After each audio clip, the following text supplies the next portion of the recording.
ሕፃን ሽማግሌ የተሰየፈላት የተከበራችሁ አድማጮቻችን ከዚህ ቀጥለን ደግሞ ከአቶ ዘውዱ አቡኔ ጋር ቃለ ምልልስ እናካሄዳለን። እሱም በስልክ መስመራችን ይገኛል። ጤና ይስጥልን፣ እንደምን አደርክ አቶ ዘውዱ? ጤና ይስጥልኝ፣ እንደምን አደርክ ሰጠኝ? ጤና ይስጥልን፣ በጣም እናመሰግናለን። እንግዲህ አንተ በኬሚካልና ማቴሪያል ኢንጂነሪንግ በቴል አቪቭ ዩኒቨርሲቲ ጥናት ያደረክን የተማርክንና ብዙ ምርምሮችንም ያደረክበት ሁኔታ አለ። ከዚህ አንጻር እንደው ስለ ኒውክለር ጦር መሳሪያ ምንነትና የኬሚካሉ ሁኔታ ምንድነው፣ የኒውክለር ቅድስ እንዴት ነው የሚብላላ የሚለውን እንድታብራራልን ጋበዝነህ። በዚህም ፈቃደኛ ስለሆንክ በጣም እናመሰግናለን።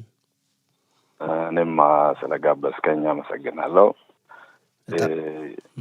ኒውክሌር የሚለው በተለይ አሁን ላይ ብዙ የመነጋገሪያ ርዕስ የሆነው ከዩራኒየም ከብዙ ኬሚካሎች ሊሰራ ይችላል። ግን በተለይ አሁን ላይ በተለይም የሚሰራው ዩራኒየም ማለት ከኤሌመንቶቹ እያንዳንዱ ነገር የራሱ የሆነ ኤሌመንት አለው። በሜታልነት ወይንም በተለምዶኛ ብረት ከምንለው ከብረትም በከባዱነቱ የሚታወቅ እንደገና የስቴብል ያልሆነ ማለት እንግዲህ በአማርኛ ስቴብል የተረጋጋ ያልሆነ ማለት ነው። በተፈጥሮ ዩራኒየም ከባድ የሆነ የሜታል በጣም ሬር ሜታል ከሚባሉት በብዙ የማይገኝ ውድ የሆነ ሜታል ነው። ይሄ ሜታል ለምንድን ነው ዩራኒየም የሚሰራበት ብለን ስንናገር አንዳንድ ማተር ወይንም ሜታሎች የተለያየ ባህሪ አላቸው።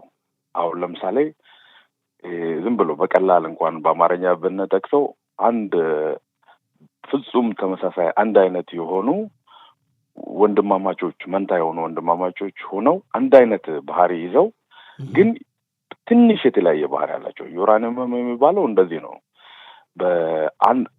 በአንድ አይነት አተም ውስጥ ሆኖ ግን ሁለት አይነት ባህሪ አለው። አንዱ ዩራኒየም 235 እና ሌላኛው ደግሞ ዩራኒየም 238 የሚባል ነው። ይሄ ዩራኒየም በተፈጥሮ ሲገኝ ሁለቱን የያዘ ነው። አሁን ያለው ማብላላት ብዙ ጊዜ የምንሰማው ይሄ ዩራኒየምን ማበልጸግ የሚባለው ዩራኒየም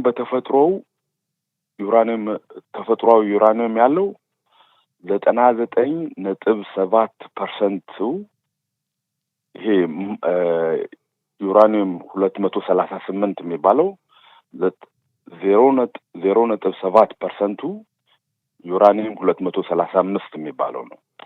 እና ማብላላት ሲባል እቺን 0.7% ያለውን ለማሳደግ ማለት ነው። በተፈጥሮ አሁን እንዳልኩት 99.3% ይሄ ዩራኒየም ከበድ ያለው ዩራኒየም 238 0.7% ደግሞ ዩራኒየም 235 የሚባለው ነው። አሁን ይሄ ለማብላላት ብዙ ነገሮች ብዙ ፕሮሰሶች፣ ታሪኮች፣ ሂደቶች እንዴት ብሎ ነው ተብላላ ሲባል አሁን እኛ ግራ ይገባናል። አንዳንድ ጊዜ ብዙ አመታትን ነው የሚጨርስና የኡራኒየም ንጥረ ነገር ተብላላ ሲባል እንደ ጠላ ነው የሚጠመቀው ወይስ እንደ አረቄ ነው የሚወጣው? እንደ ጠጅ ነው የሚጣለው? እንዴት ነው ሂደቱ? እንደው በቀላሉ እንደው በእኛ አማርኛ ስናገር እንደ አረቄም ጋር ይቀራረባል። እንደ ወተትም እርጎ ሲገፋ ቅቤው ይዘቅጣል፣ ሌላኛው ወደ ላይ የሚሳፈፋል። አሁን በዚህ በእናመሳስለው ዩራኒየም ሁለት ኢዞቶፖች አሉ። ሁለት ተፈጥሮዎች በተፈጥሮ ሁለት አይነት አንድ አይነት ወንድማማቾች ሆነው አንዱ ትንሽ ከበድ የሚል አንዱ ትንሽ ቀለል የሚል አለ እና አሁን ማብላላት ማለት ሴንትሪፉጋል የሚባሉ አሉ። ሴንትሪፉጋል ማለት በከባድ ፍጥነት እየተዟዟረ ልክ እንደዚህ አሁን የመኮናት ክቢሳ አለ ልክ ሲሽከረከር በብዙ ሺህ ሪቮሉሽን ፐር ሚኒት ይባላል። በመዞር በመሽከርከር ከባዱ ዩራኒየም 238 የሚለው በጣም ሲዞር ልክ እንደ ቅቤ አሁን ቅቤው እንደሚዘግተው ሌላኛው ደግሞ እንደሚንሳፈፈው ከባዱ ይዘግታል። ያኛው የሚፈለገው ዩራኒየም 235 የሚባለው በጣም ጥቂት የሆነው ወደ ላይ ይወጣል። ይሄን ለማግኘት ነው። በተፈጥሮ እንዳልኩ 0.7% ነው ያለው። አሁን ይሄ ሂደት በጣም በብዙ ቴምፕሬቸር ዩራኒየም ወደ ሳብሊሜሽን ይባላል። ከዩራኒየም እንትኑ ሶሊዱ ጠጠሩ ዩራኒየም ከጠጠርነት ወደ ጋዝነት መቀየር አለበት። የዩራኒየም አቶሞች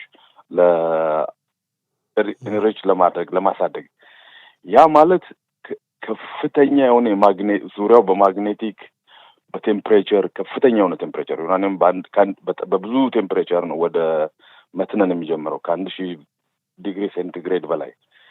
በዛ ቴምፕሬቸር እንትን ፊልተርም አለ። በጣም ያንን ማጣሪያ ነገር 99%ን ለምሳሌ አሁን ለኤሌክትሪክ ደረጃ አለው። አሁን ለምሳሌ ለኤሌክትሪክ ፍጆታ ለማዋል ዩራኒየም ለኤሌክትሪክም ብዙ ኢነርጂ ስለሚሰጥ ለኤሌክትሪክም ፍጆታ ይውላል። ዩራኒየሙን ከ90 ያጥሩ ነው 30 ዩራኒየም 235 የሚባለውን 3 እጅ ከሆነ ለኤሌክትሪክ ፍጆታ ማዋል ይችላል። የማጣራቱ ደረጃ ያኛው ከባዱ ዩራኒየም 97% ነው።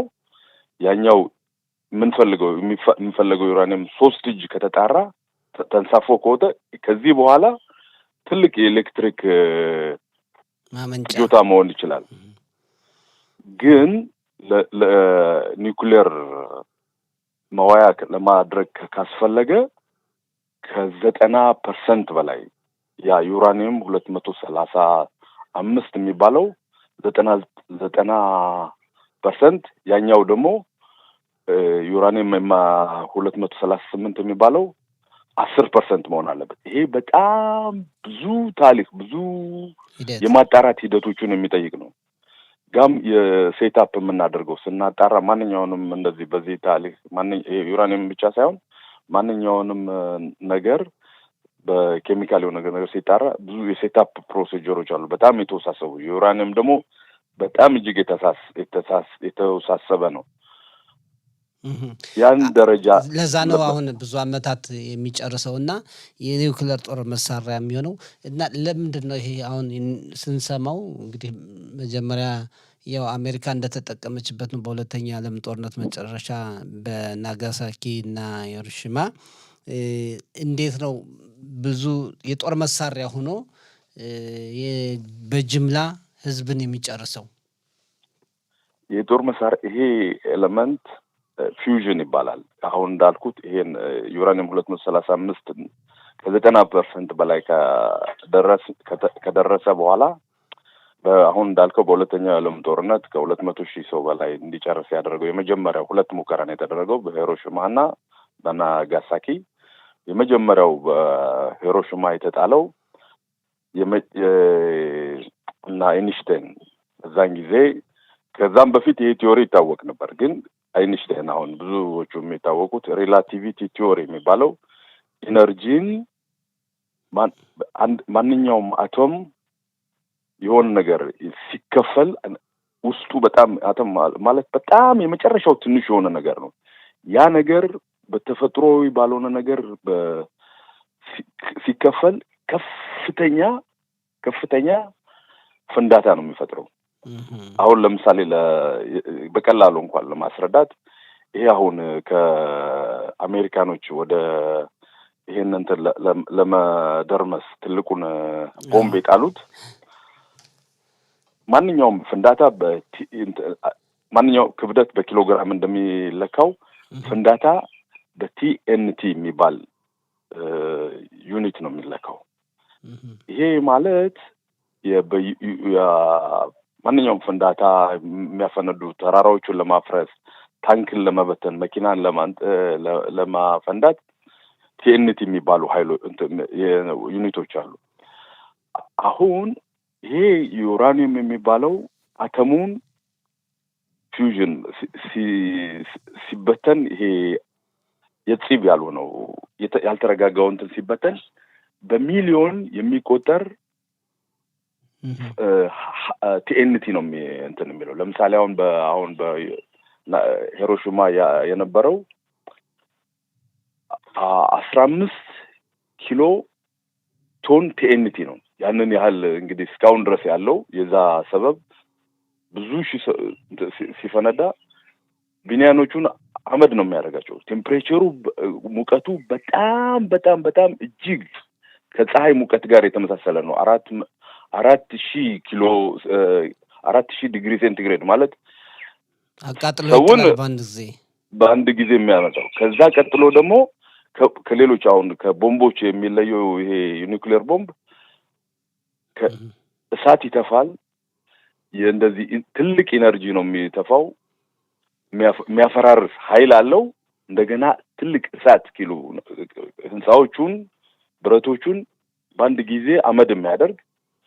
በሶስተኛ ደረጃ ደግሞ ከሌላ ቦምቦች በተለየ ሁኔታ ያለው ራዲዬሽን የሚባል 3 አይነት ጨረሮቹን ይተፋል።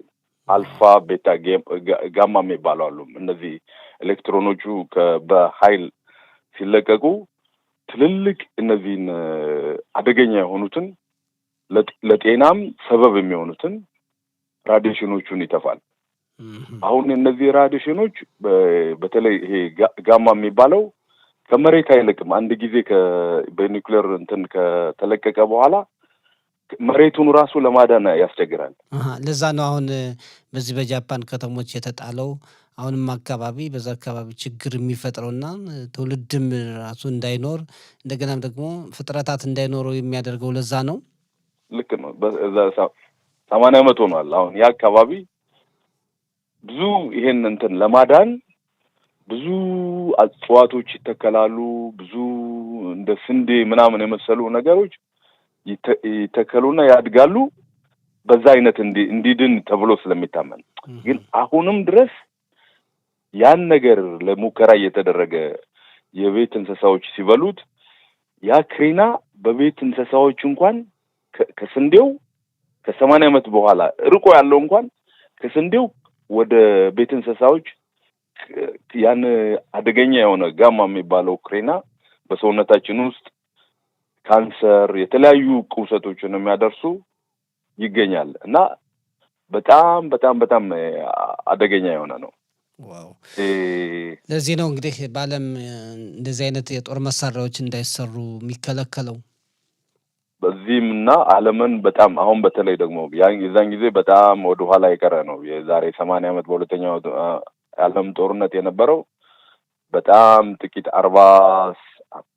48 ኪሎ ግራሙ እንግዲህ ያጠፋውን 200,000 ሰው በላይ እንዳጠፋና ዛሬም ድረስ የዛ ሰበብ ጉዳቱ ጥብሳቱ አሁንም ድረስ እንዳለ አሁን ደግሞ አሁን ባለንበት ዘመን አሁን ኢራን እንሰራዋለን የሚሉት በጣም የተራቀቀና ከዛ የበለጠ ኃይል ያለው ከዩራኒየም በተጨማሪ የሆነ ደግሞ የበለጠ እብድ የሚያደርገው ፕላቲኒየም የሚባለው ስለሚጨመርበት ኢፌክቱን አይበለውና በዚህች አሁን በእኛ ሀገር በእስራኤል ሀገር በጠባብ በሆነች ሀገር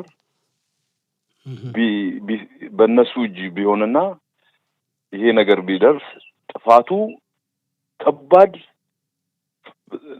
ልንቋቋመው የማንችል ስለሚሆን ነው። ስለዚህ ነው አሁን ይሄን ሁሉ ነገር በእንደዚህ ባልተረጋጉ ዲሞክራሲ ባልሆኑ ሀገሮች እንዳይገባ የሚደረገው። በጣም በጣም ስለዚህ አሁን ኢራን የኒውክሌር ጦር መሳሪያ ባለቤት መሆን የለባትም የሚለው የእስራኤልም የአሜሪካም አቋም አሁን ካብራራህልን አንጻር ትክክለኛ አቋም ነው እንግዲህ እንደተገነዘብኩትና እንደው ጊዜያችን ገደበን። እርግጥ እንቀጥላለን። እንደው መጨረሻ በዚህ ዙሪያ የምታስተላልፈው መልእክት ካለ? እኔ እንደሚመስለኝ ከሆነ ለኢራን ሳይሆን ይሄ ከጊዜ በኋላ ዓለምን ሊያጠፋ የሚችለው ይሄ ነው። አሁን እንደሚባለው ከ8 ሀገሮች በላይ ዩራኒየም ይሄ ኒውክሌር በእጃቸው አሉ የሚባሉ ሀገሮች አሉ። የኛንም ፎርማል በሆነ ሁኔታ ባይናገርም የኛንም ሀገር ጨምሮ ማለት ነው። እና ይሄ ነገር በስምምነት ከዓለም ማንኛውም ሀገር እጅ ቢወገድ ነው የሚሻለው። ይሄ ነን ኮንቬንሽናል የሚባለው ይሄ ኒውክሌር በጣም በጣም በጣም አጥፊና በአሰቃቂ ሁኔታ ደግሞ በአመድ የሚያደርግ ስለሆነ ጋም ለዚህ ለኤሌክትሪካል ፍጆትም እንኳን ቢሆን ከዓለማችን መጥፋት ያለበት በማንኛውም እንትን ሊሆን በመኖር የሌለበት ነገር ነው። አደገኛ በመሆኑ በጣም ትልቅ መልእክት ነው። እንግዲህ ግንዛቤው በጣም ጥሩ እንደሰጠነው ተስፋ የምናደርገው እንቀጥልበታለን ውይይታችን። አቶ ዘውዱ አቡኔ በጣም ነው የምናመሰግን። መልካም ቀን እንመኝልሃለን። መልካም ቀን ለእናንተ። ቻው።